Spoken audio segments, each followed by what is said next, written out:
Big data is potentially very useful, but I do have a caveat in my own mind about how well it can be used by clients. It's potentially very useful because, for example, if you have a large customer database, it's great to know who's doing what business with you, when they're doing it, and any feedback they might have in terms of customer service, for example.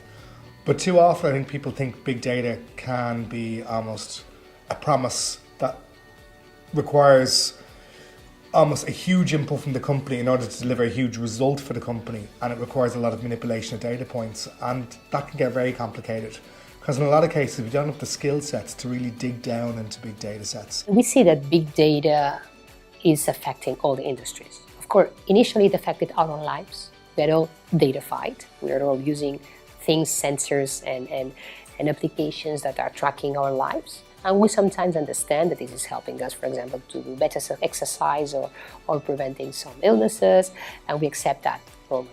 In the businesses, initially, probably the early adopters were banking industry, insurance companies, initially to prevent fraud and risk, and then, of course, understanding their customers better with customer insights. But little by little, we see really adoption of all the industries.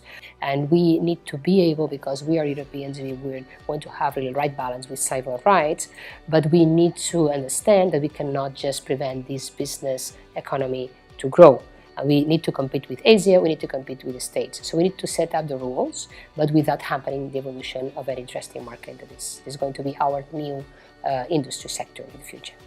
Everybody is using mobile phones, people are on apps, people have iPads, tablets, whatever kind of device that you're using.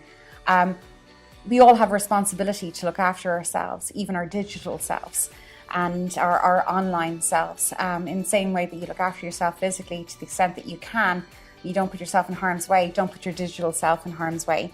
Security and privacy are a long-standing topic in computer science in general and commercialization. But because now we have access to more data, or at least that's what the big data is about, basically you have more data. So the concerns are growing more, the concerns of security and the concerns of privacy.